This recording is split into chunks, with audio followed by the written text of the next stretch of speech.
বছৰ ৩৫০ বছৰ হ'বলৈ তাই দিনটো পাইগৈ তেওঁ বহাগ বিহু বুলি কৈছে। বহাগৰ বিহুতে গৰু ধুনীয়াকৈ পিতৃমাতে সেই পুণ্য পাই গৈছে প্ৰভু আৰু গৰু গা ধুৱাওঁতে ধৰি গৈছে মাছে। সকলোকেনো নমস্কাৰ জনাই মোৰ নতুন এটা ভিডিঅ'লৈ পুনৰবাৰ স্বাগতম জনালোঁ। আজি পহিলা বাৰত ঘৰতে সেৱা চেৱা কৰি দেখিলে আপোনালোকে এয়া ওলাই আহিলোঁ, মা খুৰী ভাইটি গোটেইকেইটা ওলাই আহিলোঁ আলহী খাবলৈ। আজি আমি আলহী খাবলৈ আহিছোঁ। ক'তনো আহিছোঁ কৈ আছোঁ আপোনালোকক বোলো। ৰাস্তাটো ইমান ধুনীয়া ক্লিং ক্লিং ভাল লাগি আছে নহয় জানো। এইটো মেইন ৰোড হাই ৰোড উঠি দিলোঁ। আমি ধুনীয়াকৈ আহি গ'লোঁ ফুৰিবলৈ, বিহু খাবলৈ কেনে কিমানো ঘৰতে সোমাই থাকিবি। ওলাই আহিলোঁ, ওলাই যাওঁ বুলি ক'লোঁ, ওলাই আহিলোঁ গোটেই মা আৰু খুৰীহঁতে। মাহঁতে কিমান ফূৰ্তি কৰিছে, বিহু গাই বিহু নাচি নাচি দেখিছেনে। আৰু তাৰ মাজতো ময়ো অলপ নাচি দিছোঁ আৰু দেখুৱাই নাই আপোনালোকক। এইটো আমাৰ নেশ্যনেল হাই ৰোড দেই, ক'ত আহি আছোঁ দেখুৱাই আছোঁ আপোনালোকক। মই আহি আছোঁ ডাঙৰীলৈকে আৰু আলহী খাবলৈ আহিলোঁ। সম্বন্ধীয় মানে আমাৰে মৃত্যুৱে হয়, তেহেঁতৰ ঘৰলৈ আহিলোঁ। আহি মেলি আৰু বিয়ৈ বিনি হ'ব তেহেঁতৰ ঘৰলৈ আহিলোঁ। চাওকচোন চাওক, ইমান মায়ে লগ পাই বিয়ৈ বিনি কিমান হাঁহি মাতি কথা পাতিছে। এয়াই হ'ল আমাৰ গাঁৱলীয়া সমাজ। এনেকৈ চাওকচোন কিমান ভাল লাগিছে। আৰু এইফালে কৰি গোটেই বন্ধুহঁতে লগ পালোঁ আৰু কিমান ফূৰ্তি ফাৰ্তা ইয়াৰ মাজতে চলিছে বহাগৰ দিনটোত নহয় জানো। চাওকচোন কিমান ইয়াত বন্ধুও নাচি দিছে, অতি ভাল লাগিছে। দৰাই আছে, খুৰী আছে, বৰমা আছে, আইতা সকলো ইয়াতে আছে মোৰ দেই। আৰু ভাইটিহঁতে আছে। মই বন্ধুক লগ পালোঁ, একদম ক্লাছ ফ্ৰেণ্ড আমাৰ। আৰু এইফালে বন্ধুক কিবা হাই বুলি ক'ব ক'লোঁ আৰু ইয়াৰ পৰা যাব লাগিব আমি ঘৰলৈকে ব'লক।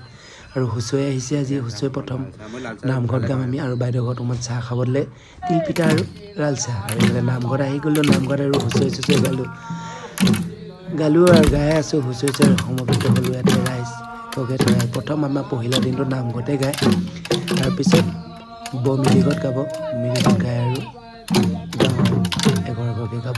তেনেকৈ আমি প্ৰথম নামঘৰত গালোঁ। ইয়াত দেখুৱাইছোঁ চব। গধূলি আবেলি হ'লে মই আহিছোঁ বুলি অকণমান দেখুৱাই দিলোঁ আপোনালোক নহয় জানো। আচলত অলপ ওলালোঁ আৰু এইফালে ৰাতি হৈ গ'লে। ৰাতি হৈ যোৱাৰ পিছতে বৰ্তা ঘৰতে গালোঁহি আৰু বৰমিদি ঘৰ বুলি কয়। বৰমিদি সেইটো দেউতা হয়। দেউতাই আজি আমাৰ কাৰণে দেউতা হ'লে ৰাইজৰ কাৰণে দেউতা হৈ আছে দেই। সেই মাতটো ভাঙি গৈছে। বিহু হুঁচৰি গাই আৰু কি ক'ব আৰু শৰাই কিবা শৰাই 3খন শৰাই দিয়ে ইয়াতে। শৰাইখন দিখন ক'ৰবাত কেতিয়াবা পাত দেখুৱাই আছোঁ চব। ইয়াত গানকেইটা দিওঁ ন, কিমান মাতটো ভাঙি ভাঙি কথা কৈ থাকিব নহয় জানো। লওকচোন তেতিয়াহ'লে আপোনালোক।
আমি আকৌ ৰাতি বিহু বুলি ক'লে আমি দেখা বুঢ়া গোটেই মানে মিলি সময়তে বিহু খাওঁ চবচোন চব সেই কিমান ভাল লাগে বিহু